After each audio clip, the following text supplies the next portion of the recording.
Yeah, I mean, my goal is someday to do a minimum of 1,000 of these interpretations, and then only then will I be a real wizard. Until then, I'm in training. So, yeah, now I'm cutting myself a Yeah, I break. mean, I've interpreted a lot of dreams, but I might not have done 1,000 yet. So I think the math now this is I am not a mathematician, but I think the math breaks down to one dream a week, 50 a year, technically for 20 years. And I mean, I've got 200. This will be episode 205. So I've only got, Mhm. 800 to go, and I can get that done in 15, 16 years.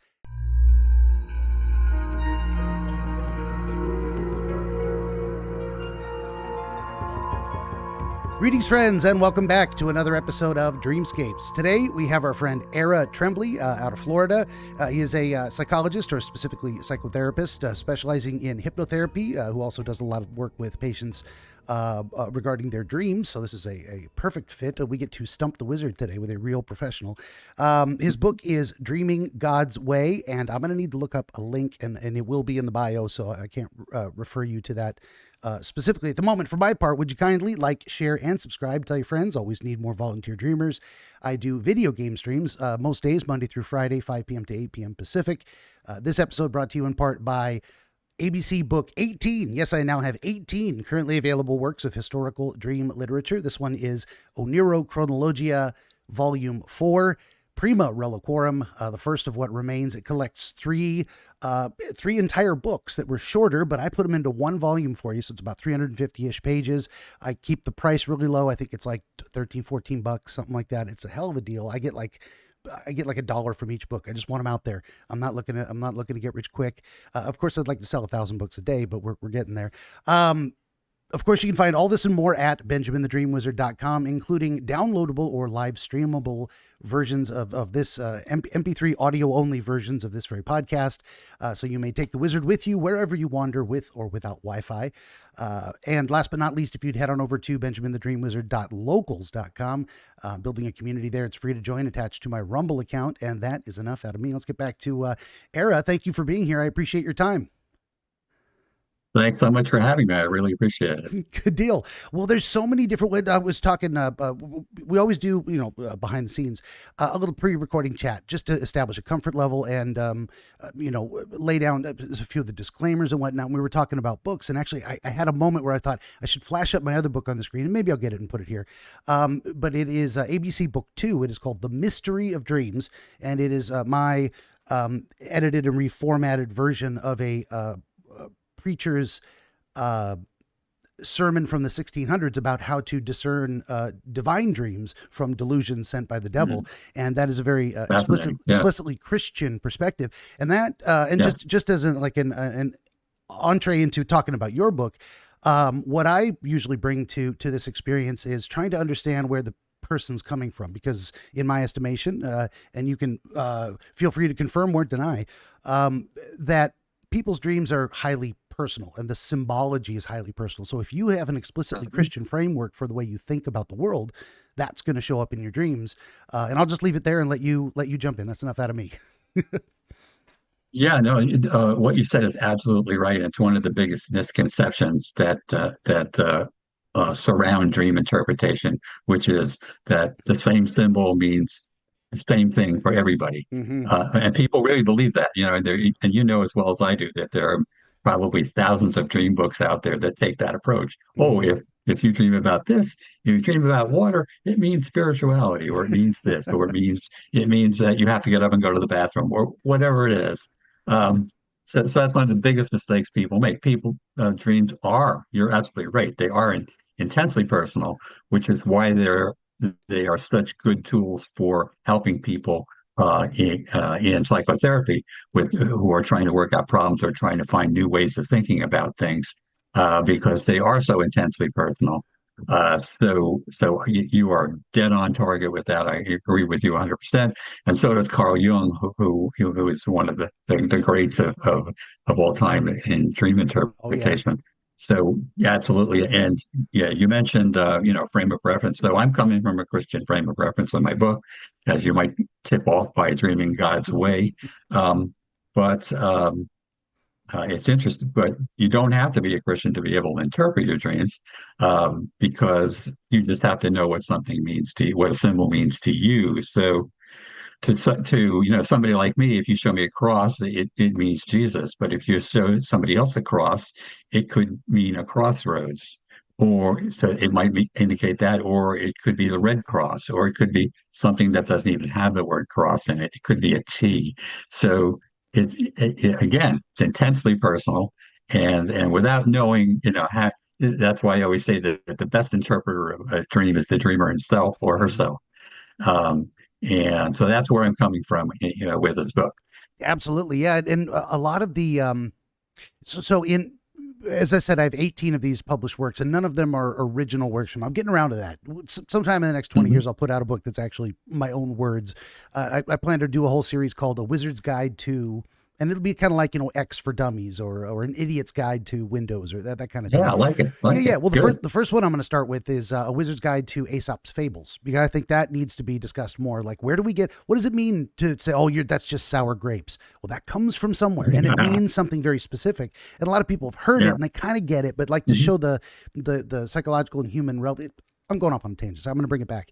One of That's the books I okay. want to do is, a Wizard's Guide to Dream Interpretation, and I'll get around. Yes, That'll be a of wholly course. original work explaining what I do, assuming someday I ever really understand it. I'm doing most of this on intuition and just in a highly eclectic style. Whenever we're talking about dreams, it's a work in progress. It really It is. certainly is, and I'll probably have to do well. Here's the second edition. All the stuff I left out, I forgot. Because Yeah, sometimes to be a yeah. writer, you just got to write. You just got to put stuff out there. I hear you. One natural question then would be: so you're especially in or your specialty is psychotherapy, which is a specifically Freudian or Jungian branch, and you find that aligns fairly well with your Christian perspective in the world. Otherwise, you probably would have chosen something else. Yeah. So psychotherapy, the name does come out of Freudian and Jungian practice, but it's broader now. Mm, It's really kind of what it implies, the study of the psyche. It's the study of the fair psyche enough. and therapy with the psyche. So I would give it a broader interpretation than that. But in terms of my own outlook, yeah, I'm very much coming from a Jungian perspective. Hmm. And Jung was one of the people who said, "Hey, the dreamer himself is the best interpreter of the dreams." So you and I and Jung agree. I think we're in good company. And you just reminded me, and I thank you for that. To actually make my point, I didn't come back. I must have dementia coming on. No, my brain's always been horrible. Swiss cheese for brains. The information falls in, and good luck ever finding it. But the point was that across all these different books, there was a consistent theme, and that is that you get, what am I trying to say? Where do dream books come from? Most of them that are published today, they go back to, and this is the first book. This is going to be an episode of me just referencing my own books. I'm sorry about that. We're here to promote you too. Uh, ABC Book One, the very first one I did, it just looked fascinating. It was the letter of a French knight to a French noblewoman in the 1700s ish, explaining his understanding of dream interpretation and giving a dream dictionary. And where he drawn that from, and where most of them draw that from, is referencing older stories. So if a Yes. dream was shown in a fanciful tale or a recounting of a historical event to have a specific meaning, then that's what it means for everyone. So it actually has a historical reference. But lately we found Hmm. out that just doesn't seem to work very well. It doesn't give the best answers No. for individuals in their circumstance. And certainly, as you were saying with the examples of the cross, I mean, it can mean so many different things to different people. And if I know you're a Christian and a cross pops up, I'm like, okay, he's thinking about Jesus, he's thinking about sacrifice. These are the questions I get, and then I throw them back to you saying, what do you think about this? What is this what you Yeah. mean? Does this, and I ask people to listen for, or feel for a resonance that kind of zings between their head and their gut, going, wait a minute, what you just said, that, let me tell you about that. Right. And And that will often happen. hopefully I Yes. just ramble Yes. long You're enough right. to get you to have your own thoughts on this or feelings on the subject. Yes, I'm sure indeed. that's similar to your own approach. But just to, Absolutely. I've spoken with one other gal who was specifically a Jungian analyst, and she had Hmm. that very specific framework to it. But it's interesting to that. I guess the idea of being a psychoanalyst has become more generic to describe the field. So your approach still is Yes. largely eclectic. Yeah, I would say that's true. I mean, it is eclectic. It's funny. there are about 300 different schools of Mm, psychotherapy that exist, wow. and basically all of them, if or nearly all of them, have been shown to be equally effective. Mm, So, which tells you something. yeah. There are a lot of ways to skin a cat when it comes to this. So Shh, don't my listen. approach is yeah, sorry, cats. So my approach is what we call psychodynamic, Mm, which basically means it focuses on the unconscious mind and the then what's coming out of the unconscious mind and the drives that the unconscious mind has and the habits that we form because of our unconscious minds and changing the programming of our unconscious minds if we have to, in order to grow and learn and solve problems. yeah, and I think what you're referencing is what people would, or maybe the audience doesn't know, but there's a broad category we would call cognitive behavioral therapy, and I think that's what a lot of Yes. these schools, and like I said, confirm or deny. I've been out of school a long time. I might be behind the times on some of this stuff, but back in the '90s, they taught us that, what it sounds like is that many of these different branches and brands, these specific approaches, center around that core of talking people through their problems and then suggesting in the so I've got the bachelor's, and so mine's the very basic level of it. You used to be able to get by on a bachelor's, so not anymore these days, I Uh, guess. But so identify, what do I consider that it gave me the proper preparation to understand how to find the right questions. But then what to do with those afterwards is kind of the master's or PhD level of mhm. counseling itself, so that, okay, now what do we do with that? What are the recommended behavioral approaches, or how do we identify a potential successful path forward that allows people to resolve whatever cognitive distress or distortions they're suffering, and then Mhm. measure that progress. I was going somewhere with that, but I'm just going to stop talking. I completely forgot my point. I'm sure you probably have something to say on that. Okay. Oh gosh. So yeah, it's the important thing is not to get wound up in like what school of therapy do you follow, Mm-hmm. because I can do several different things and different things work better with different people. And as we talk to people, as I talk to people, I get a feel for what's going to work, what's going to make sense to you. Mm-hmm. So there's some people who love to talk about their dreams and they love to talk about their spiritual life and they love to talk about those things and they're very open to it. There are other people who want nothing to do with that. They want it all to be very practical. Oh, give me practical steps, give me exercises, and I can do that too. All right. So that's more on the CBT, cognitive Mm-hmm. behavioral therapy end, would be that end, and the end I prefer is the psychodynamic part, which is let's get at what's unconsciously happening for you and why this is happening. Um, Mm-hmm. so so uh, it's going to be I'm going to do what works for you. I'm going to find out what works for you. I'm going to do what works for you because if all it's the old thing. If you want to if you ask a carpenter what the solution is, he's going to pull out hammer and nails. Okay, and it might not be the solution to your problem. So we've got a lot of tools in the toolbox. Let's just say in the therapeutic toolbox that can go a lot of different ways. Definitely, and I think that's a fantastic analogy. There's a lot of people, or there's a reason a lot of people intuitively understand it, and culturally we've come to, if you are a hammer, everything looks like a nail. But if your client is Yes, a screw, you need a screwdriver, or a drill. You're not gonna, anyway, you get the idea. You got yes, to match the yes. You're approach yes. to the person. As I was saying before, I woke up a little earlier than normal, so I would basically still be drinking coffee right now if I hadn't gotten up 3 hours ago. So my brain's a little like, I'm not going to give the best analogies. Let me bring it back to your book though. So you've got Dreaming God's Yes, Way, and what yes. what does God have to do with dreams, and what is God's way of dreaming? How do you bring all that together? Okay. Okay. So, It's a I big mean, question, I know. uh, I could just sit here Wait, and read the book over the air to you, wait. but Allow me to it'll be take more too. vague. Yes, but that's okay. It's the book starts from the premise that dreams are a gift from God. Hmm. That if God is the God of our conscious life, He's also the God of our unconscious life. Okay, it doesn't stop there. Um, and and the evidence for that is in Scripture itself. There are many, many dreams reported in Scripture, and their interpretations are reported too. And the interpretations are usually God's direct interpretations, or God gives a person like Joseph the ability to interpret a dream. Um, that's it's obvious that God has spoken to people in dreams, and He still does. Okay, but the problem is in our scientific age, we tend not to pay attention to that because some people have said, yeah, dreams are just kind of the mental garbage. When we have a dream, it's just your mind taking out the garbage and getting rid of it. And for some dreams, that might be true. But for most dreams, I don't believe it is. Most uh, patients who report their dreams to me, when we talk about it, realize, oh, this really did have meaning for me. This really did have something to say to me about what's going on in my mind.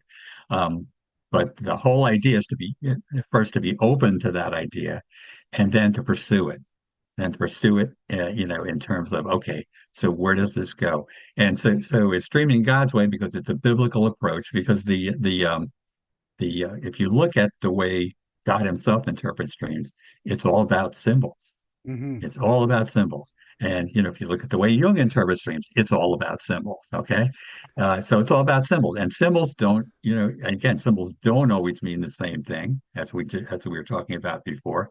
But God knows what the symbols mean to you, and so when you hear and you reference this, when Pharaoh had his dream interpreted, uh, the interpretation made total sense to him because the symbols were all agrarian things, and Egypt was an agrarian economy. That's what they were. They were a military force too, but they were an agrarian economy. So the agrarian symbols made total sense to him. And when Joseph said, "Well, here's what that means," 7 lean years, 7 good years. He went on and on. And because it made sense to him, at no point did Pharaoh say, "Nah, that sounds crazy. It couldn't mean that." No, this made sense to him. And when we have that reaction to the interpretation of a dream, either by ourselves or by somebody else, we know we're on the right path. Absolutely. I think that's a fantastic point. The idea of symbols. And I was writing this down. I'll work backwards. I had two thoughts that occurred to me. Yes, One of them is that, I mean, basically the purpose of a symbol is to contain and express meaning of some kind. I mean, correct. we can have things that are essentially meaningless. I mean, I could just throw a bunch of paper clips on the counter, and there they are in on the counter. Does it mean anything? Is that a symbol? Not exactly. It's an image. Right. Perhaps you can see that they're there, but they don't really say anything unless they accidentally spell out a word, and then you probably better listen because that's a miracle. Uh, but right, If that happens, let me know I for sure I want and to know take a too. picture of it. I want to see that. Darn Yeah. right, and no AI. Don't. Wow, we're getting into a Yeah. weird space with that stuff with the being doubting reality. Like, wait, is this a photograph? Is this real? It used to be the Yes. fingers had too many hands had too many fingers in the Yes. pictures. Not anymore. But anyway, so and symbols or symbols can be icons, images. It can be Yes. the cross, or one of my favorites, the yin yang. I love that. I think in my Right. estimation, I think that. And do I know this for sure? Do I have any historical evidence to prove this is true? No, I just believe it. That I think the yin yang has existed since before mankind had language. When we could Mm. only represent concepts in symbols, and it just shows, the wholeness of dual, up, down, left, right, night, dark, good, evil, but all, but contained as the all. I think it's one of the oldest names for God when they were Hmm. trying to conceptualize that symbol. I don't know if you're a young or old Earth creationist. I think we've been around as humans at least 350,000 years. And there was a time before we could speak, really Right. speak and communicate. But Right. then by the same token, words on a page, words spoken, sounds are also symbols. If I say symbol, you get an image and an idea of what a symbol is, what it means. And so Yes. we communicate in symbols. That's why I think the concept of memes is more important than people know. And people think, oh, you mean silly internet Mm. cat pictures? Yes, also that, but it's so much more. Yes. Everything we do is a meme. Everything we words are memes made of smaller memes called letters, Right. made of the concept of a sound we make with our It's I could go on about that forever, but Hmm. getting to my other point there is, you see, dreams are a gift Yes. from God, and I think that is literally true. Now, so I'm coming from and this is weird. I have to explain it sometimes, but I am an agnostic, atheist, deist in a way. So there's a lot in there. I'm not sure exactly Uh, what's going on. I don't we could follow talk for hours about that. I know I don't Yes. follow a specific theological system, but I Uh-huh. think there is something, whatever prime mover out there made all of this, and we're living in it. That's Yeah. how I explain it shorthand. Um, I've come around to the idea that all revealed truth is communication from God. I think that's literally what it is. Hmm. Whenever you understand something, whenever you get it, that moment of getting it is a miracle itself. And I think that's God speaking to us. Hmm. So I think it's very literally true. So what do I do in my process is I try to open myself up to the spirit of being beneficial to the other person through really listening and critically thinking and feedbacking and all kinds of great stuff. Hmm. So hopefully what you're getting from me is at least my best attempt to let the Spirit of God speak through me without claiming I speak for God or hear the voice of God. I'm trying to do what Right. Joseph did, but humbly, without putting the Right. Technicolor Dreamcoat on myself and saying, "Look at me." Like, but Right. I'm trying to imitate that example as best I can. I'll stop there. You probably have some thoughts. Yeah. No, that's and we're not so different in that. Obviously, I am coming from a place of belief, but I'm really trying to do the same thing that you are. I'm using the methods, but I'm using the methods that God taught me by looking at dreams, by looking at like how did he connect things up? And if you look at it, if you look at the interpretations, they're always about those symbols, and they're always about what the symbols meant to the dreamer, Mm-hmm. not to Joseph, not to anybody else.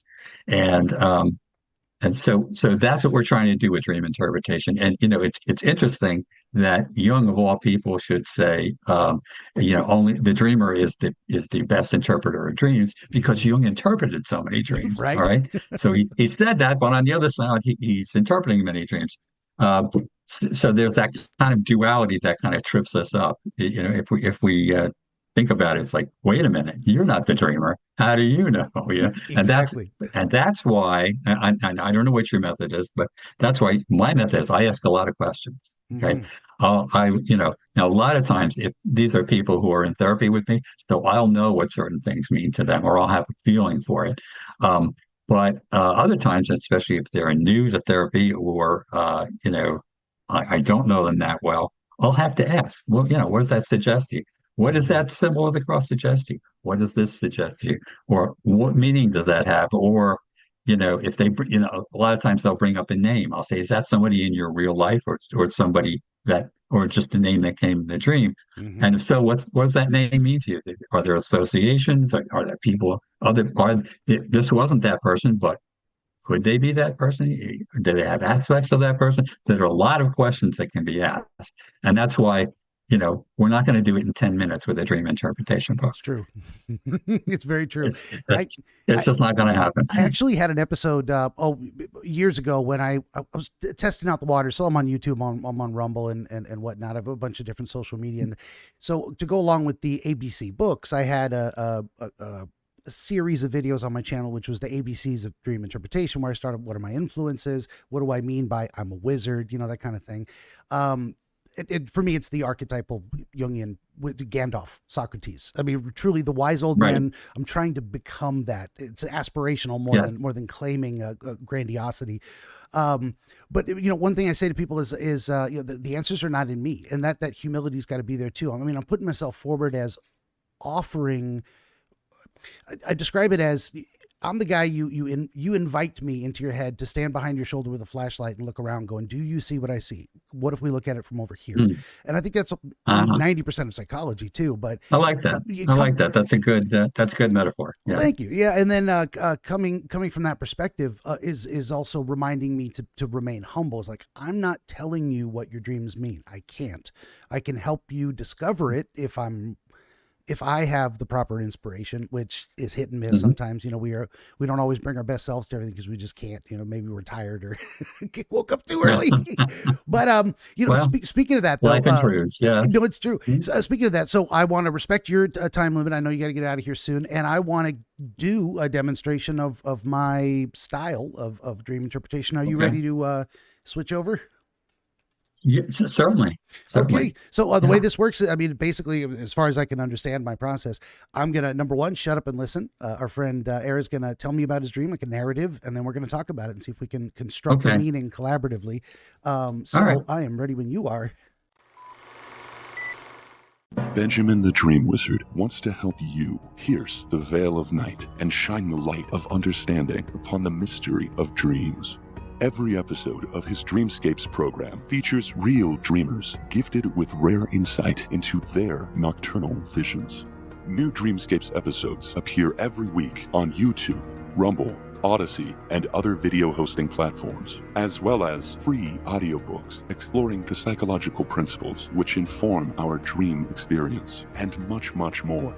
To join the wizard as a guest, reach out across more than a dozen social media platforms and through the contact page at benjaminthedreamwizard.com, where you will also find the wizard's growing catalog of historical dream literature available on Amazon, documenting the wisdom and wonder of exploration into the world of dreams over the past 2,000 years.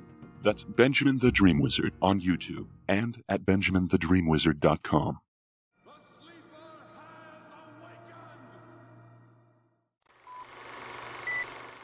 So what I'm going to do is I'm going to tell you a dream that's in my book, and it's my dream. Okay. Okay. And I'm going to leave out the parts where I'm doing interpretation. So Please, you will yes. not be swayed by those, because obviously I'm going to interpret my own dreams. We'll say I love But these. They're called, Stump the Wizard. Can I get an explanation that makes sense to yeah, you that is close to and what you got? but it's really not that. But it's really not that. And let me be clear. Mm-hmm. I think I'm the best interpreter of my dreams, and I think you're the best interpreter of your dreams. Mm-hmm. But sometimes people can tell me things. When I something like you, when I relate a dream, tell me things that I hadn't thought of. Hopefully, But then yeah. I think, oh yeah, that could be true too.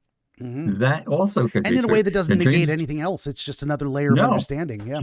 dreams can be very complex, and they can be saying things on more than one level. So having that kind of input is really valuable, you know. And my wife's really good at that. I'll tell her my dreams, and and then she'll say, "Well, how do you interpret?" And I'll say, "No, no, no.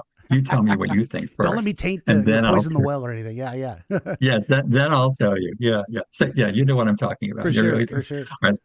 So let me read this dream, leaving out the interpretive parts, and you can let me know what you think. All right. So in this dream, I was in a kind of a banquet hall that had a bar at one end.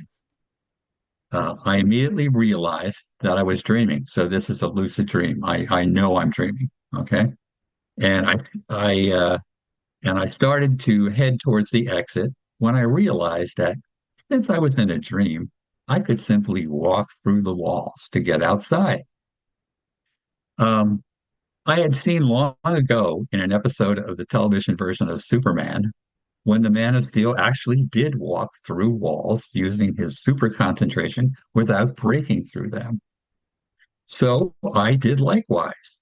I walked in the dream, I walked without any problem. I started walking through the wall and walked all the way outside.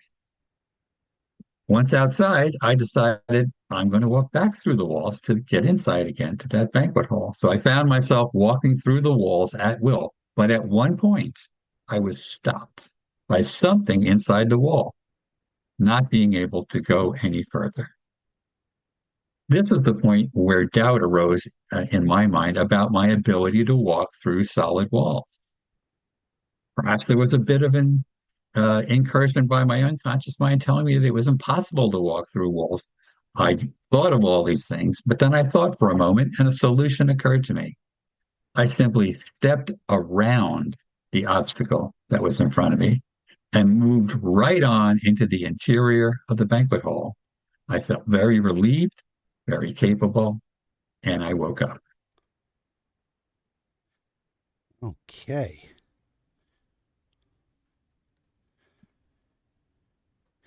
There were two words used at the end there: relieved and Capable. capable. That's right.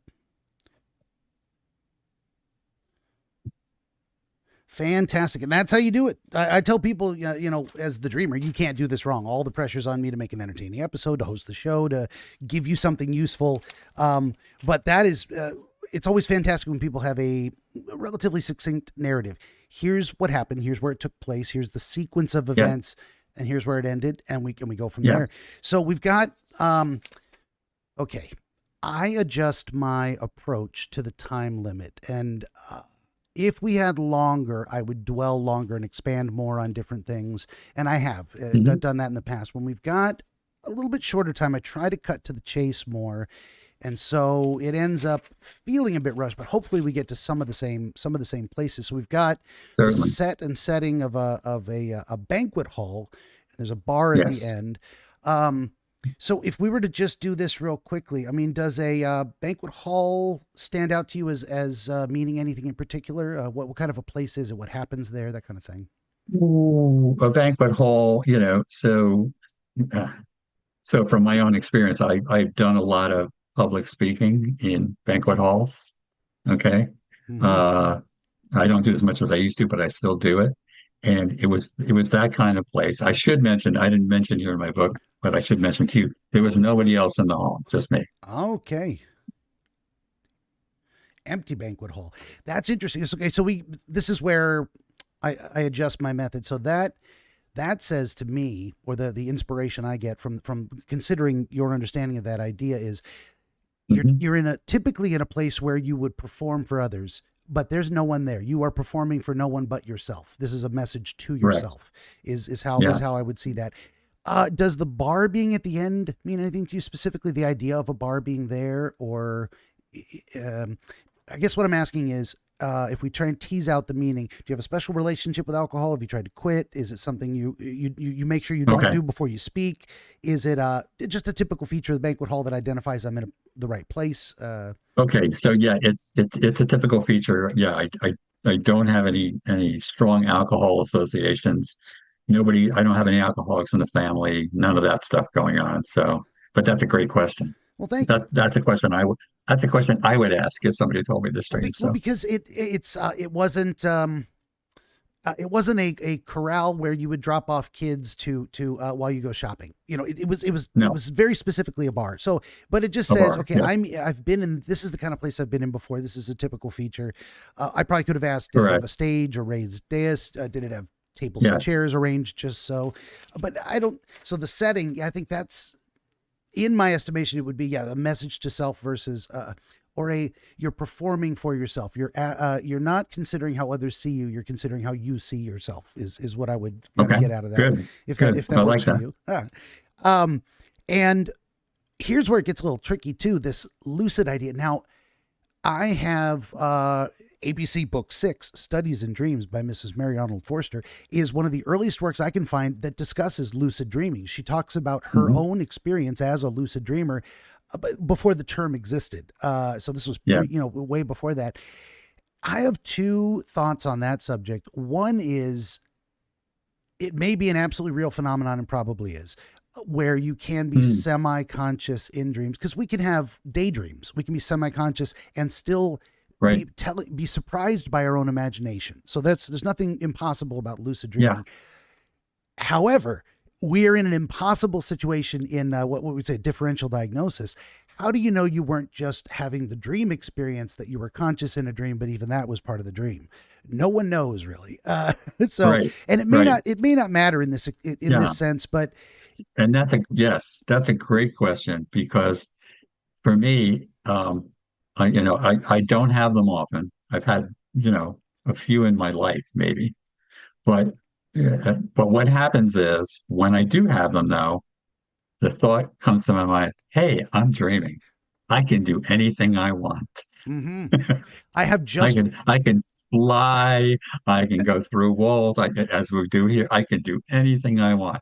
That's the thought that occurs to me. I'm dreaming. This is a dream. It's not real. Oh yeah. Okay. And why do so many lucid dreams have to do with flying is because I mean that's probably the number one things humans would like to be able to do. We would like to be able to soar through Sure. the air, break the earthly Sure. bonds, get defeat That sense of gravity, all freedom. the sense of freedom. Yeah. I just want to fly. I just want Yes. to swoop at high speed through the air. I just Exactly. love that idea. And Exactly. that was actually the one Yes, lucid sir. dream, as far as I can tell, that I've ever had in my life. Was very very brief. There's a cul-de-sac with a bit of an extended road, just a few hundred feet to a busy intersection. And I had that thought, residential neighborhood, suburban, oh, if this is a dream, I can fly. And so I start flapping my arms like they're wings and slowly, almost like swimming through water, I raise to a certain height. I come down before the intersection. I wake up. Nothing else to the dream. And that's one of the few, literally like one of the 5 dreams I remember Yeah. in my lifetime. Yes. But the one lucid dream I had was about flying.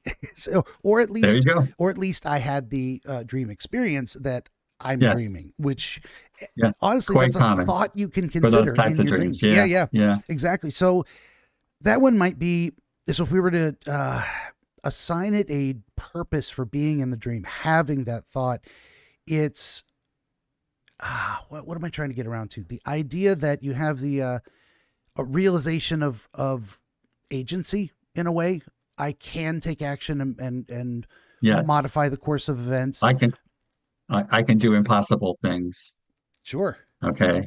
Another thing that it didn't occur to me in this dream, but when I've had other dreams like this, is that, oh, and I have a whole chapter in my book about whether the dream world is a different world and from this world. But oh, this is a dream world. Let me talk to some of these people who are in the dream world and see what they have to Just say. ask them. Yeah. You know, and so sometimes I'll do that. Yeah. And I have done that on occasion, but That would that be was not this fascinating. dream. I don't want to get sidetracked. No, for sure. So yeah, just if we were to assign a meaning to, let's say it was not actually a lucid dream and you just had the thought of lucid dreaming and what it means you're able to attempt things that would not normally be humanly possible in the Right. physical real world. So you could tell yourself a story or enact a behavior that has additional symbolic meaning and it didn't have to comport with reality. So you can do wild thought Yes. experiments. So I can do anything I want. This is a dream. Let's go with it. Right. So you were heading towards the exit. Did you have any idea of why you would be leaving? I mean, you didn't head towards the stage. You didn't head towards the bar. You didn't take a seat at a table. Uh-huh. Okay. So I remember I wasn't headed toward the exit. I was walking through the wall. Well, you But I were. wasn't. Maybe I wrote down Yeah. as I headed towards the exit, I had the thought I could walk through walls. Did I? Oh yeah. Did No, I get you're that right. right? Yeah. It's right. No, you're right here. It's right here in front of me. So I did head toward the exit, but then that's when I realized I was in a dream. And I said, Gotcha. why bother with the exit? I'll just walk through the wall. And no strong impression of why you were leaving? Was it connected to it being empty? No. Or okay. No, it wasn't like I have to get out of here. Gotcha. It wasn't like, I need to go do something, or it wasn't any of that. There was no urgency to it. It was just, all right, I'm gonna walk around and explore. Okay. And then I thought, well, why even bother with the doors? I'll just walk outside. For sure. So in that case, if there's no strong feelings around it, it's kind of a throwaway event. I might lean towards the idea that it was almost like a plot device, a gimmick of, okay, thought experiment style. Let's say I'm leaving. Let's make that what I'm doing. And then within that context, I can say, okay, how do I leave? I don't have to leave by the door. I'm in a dream. I can do the impossible. Let's walk through walls. Yes. Correct. So it may not have Yes. any additional meaning, a plot device in a sense. A lot of that pops up. What do we got here? It is very interesting that for me, in my dream, the reference I might have made is to an X-Men character from the X-Men comics called Kitty Pryde. She could make her body intangible and walk through walls. But for you, Okay. Has she been in any of those movies? I remember somebody like that. Yeah, in one of the movies. She was, Yeah. and I think one of the things was she fell through the floor. She got embarrassed and it triggered, and she threw right through the floor and landed on Right. Wolverine's bed, I think. And he's like, you can't be here. Because she was like 16 and he's like 102. I think that was the additional connotation of like, I don't care how you got here. This is not happening. Which Wolverine's really, as much as he's an asshole, he's a really good guy.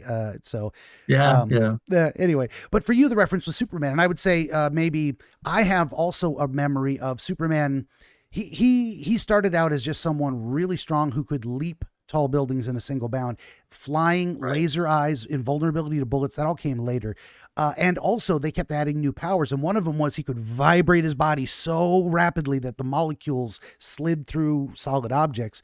They didn't stick around with that. It was like, he's already overpowered. So they only did that one. They only did that once in the series.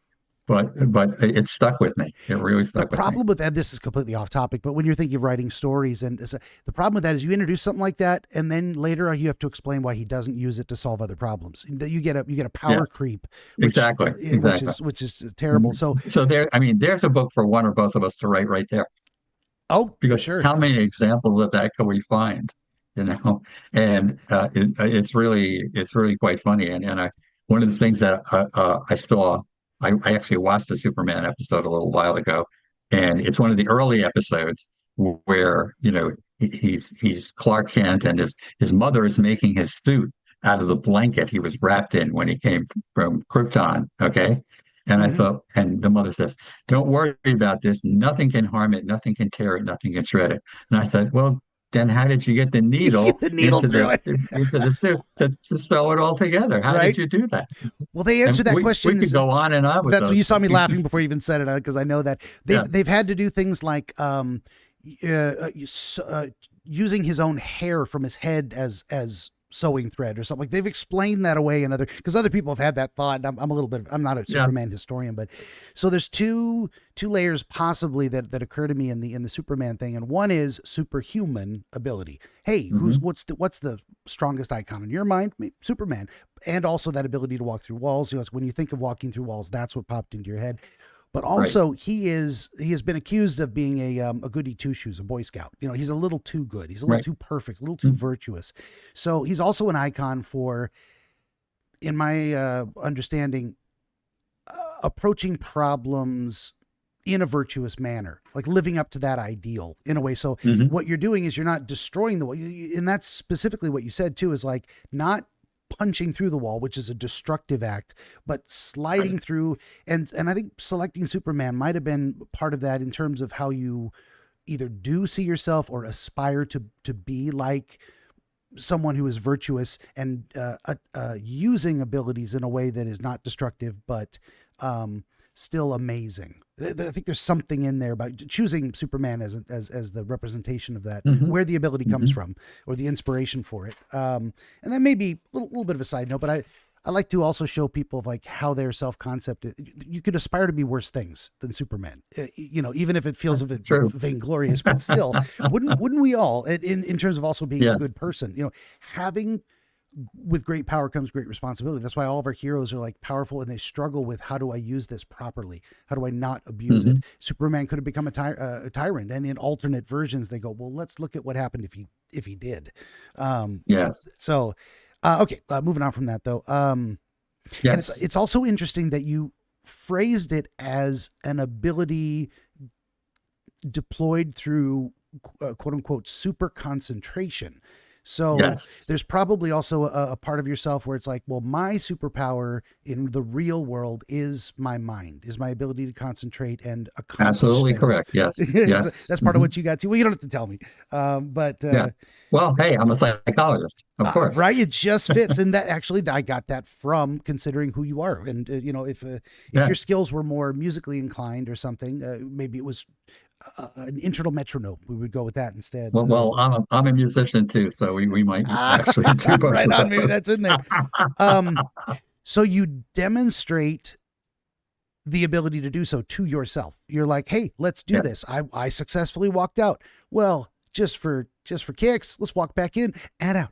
I'm in, I'm out. And so you're just having fun with the process. And somewhere along the line, you hit a snag. Wait a minute, something's blocking my way. So I'd say this is a pretty, what are we doing in dreams? We're following a thought experiment, and what would occur to us in the what am I trying to say? We get the understanding that we're capable of something and how to put it into effect. And we realize if we got enough wisdom on the subject, you're going to hit a snag at some point. You're going to find that there's at least 1 out of 1,000,000 instances where it doesn't work. Okay, now what do I do? Okay, what if my skills fail me in this moment? And Right. you pause for a moment. You're like, okay, I'm going to stop and think about this. If you can't overcome a problem, you go around it. And so you're like, I found a solution. Maybe that's all. And it worked. It's like, again, I think this is a self-concept style. You're telling yourself, if I put my mind to it, not only can I walk through walls, but if that doesn't work, I can figure it out. And some people might, some people get really hung up on humility, almost a faux humility, to the point of not in a dysfunctional way, not accepting that they have agency, that they have the ability to affect the world through their own focused attention and energy. So I always like to show people in their dreams where they think well of themselves. And I think that's what, I think that's part of what this says is, you didn't end the dream saying, and I got stuck and I didn't know what to do and dream over. It was, no, I figured it out. What are we doing here? And this is what I was saying about thought experiments is one thought triggers the next. It takes you to the next logical step of whatever it was. So the resolution of that was feeling relieved and capable. And it is a relief when we go, I have a problem. Wait a minute. I got it. And it works. We figure it out. Yes. And leaving you, with that feeling of relief. Thank God I figured it out. And capable. Looks like I really can do this. I didn't show myself that I completely bottom line doubt my ability. I have general confidence in my competence, which is how I would phrase that. So, I mean, now the next step for me, we've got all that. And I know we're coming up on wanting to round out the show, relief and capable. That's okay. When did this dream happen? That's also part of tying it into real life. So that's a great question because it happened while I was writing this book. Ooh. Okay. Yeah. Well, that's usually I prompt not people to about give away, time. not to give away my interpretation of it, but that's a great question to ask. Yes. Thank you. That's what I usually try to do and I do it now. Why do I do it this way? I don't know. It just intuitively, I just trust my gut when it goes. So we do the dream. Let's talk about the dream. Let's nail down some of the symbols. Afterwards, let's look back and go, when did this happen? When I was writing. And normally when I ask people when, very often they'll give me a date, but very often, and then I'll go to the next step of, okay, what was happening at that time? You shortcut the process. Yeah. Yeah. I'm just helping you out there. No, absolutely. That's fantastic. That's exactly what I was going to do. So if we put it in that context, you were likely not struggling, but focusing, super concentrating in a way of doing the impossible, telling people how to dream God's way, which sounds really like grandiose. I mean, even when you think about it, I'm going to tell people how to do it. But then you asked yourself, am I capable of this task? Do I have the superpowers necessary to express this thing accurately? And your conclusion, I think, was, I think I do. I think I can do this. And you did. And you proved it in a way retroactively. So this was a prophetic dream in a sense.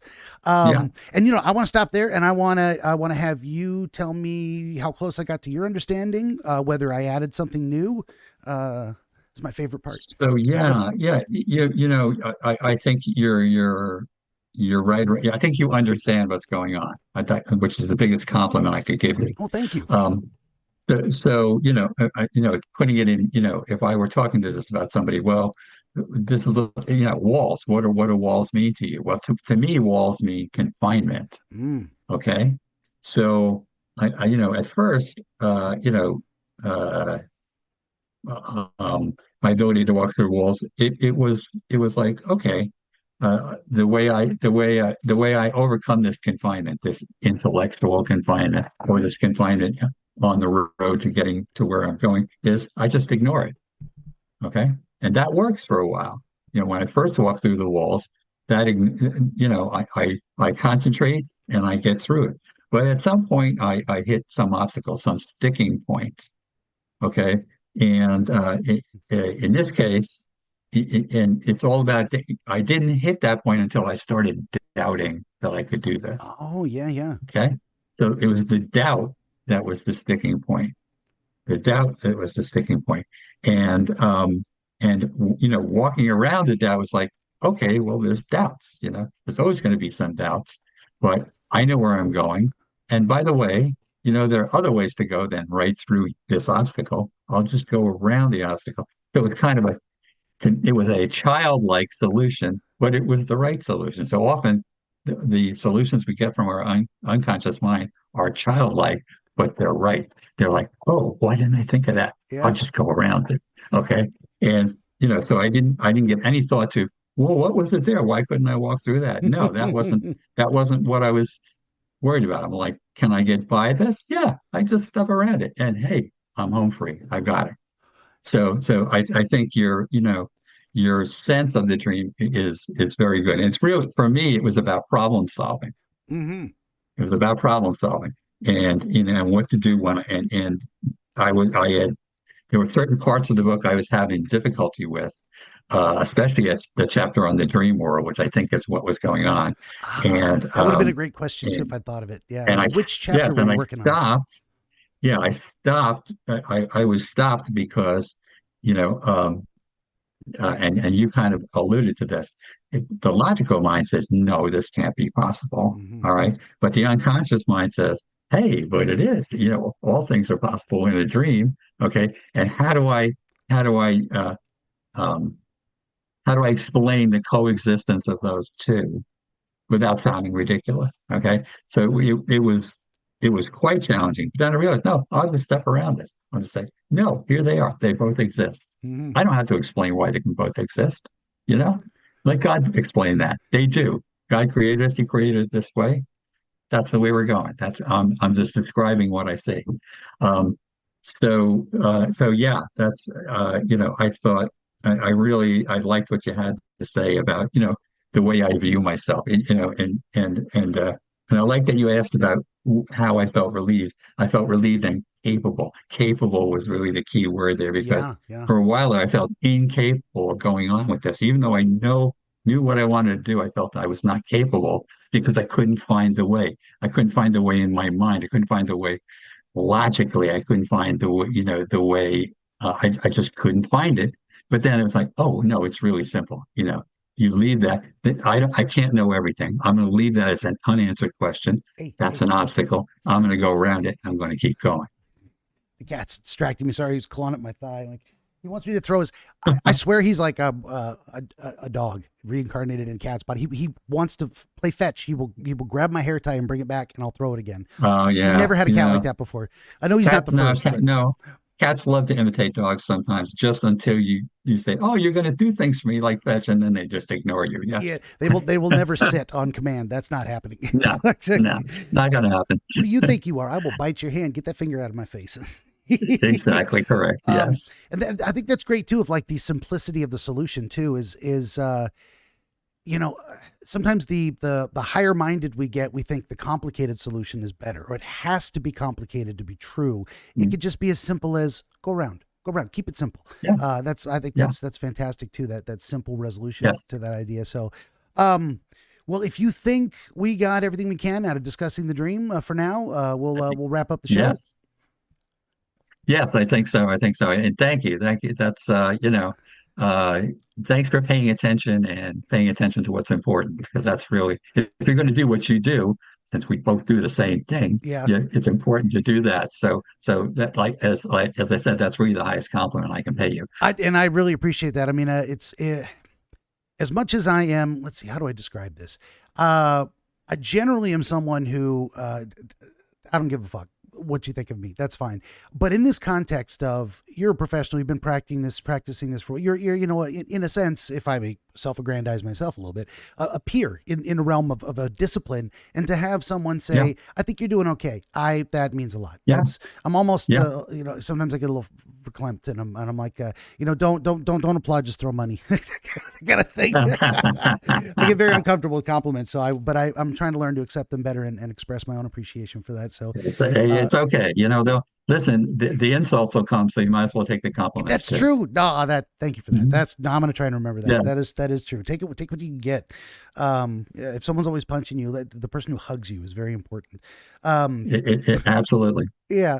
Well, let's do this by way of wrapping up. This has been our guest dreamer, Era Tremblay, out of Florida. He's a psychologist, or specifically a psychotherapist, specializing in hypnotherapy. Also does a lot of work